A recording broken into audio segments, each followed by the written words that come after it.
तर नमस्कार मित्रांनो, आज पुन्हा एकदा निसर्गामध्ये साप मुक्त करण्यासाठी तर हा एक बिनविषारी साप आहे बरं का. आणि याच्यासारखाच दिसणारा एक विषारी साप देखील आहे.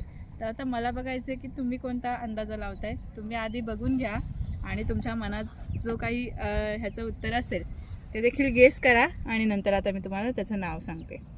तर तुम्हाला कुठला वाटला बघा. काहींना नाव माहितीही नसतील, जे नवीन आहेत माझे फॉलो केलेले त्यांना सापांची पूर्ण अजून माहिती झालेली नसेल, पण जे पहिल्यापासून व्हिडिओ बघतात त्यांनी ओळखला असेल.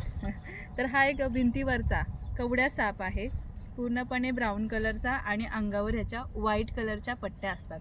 जास्त करून हातभर वाढतो हा साप. त्याला आता इथे निसर्गामध्ये मुक्त करतो आपण. थोडंसं इथे सोडते बघा, तुम्हाला पण जाताना दिसेल. तर बघा इथे मुक्त करते. असं खूप चप्पळ असतो बघा बघा बघा, किती चप्पळ आहे का. गेला बघा पुढे जाऊन.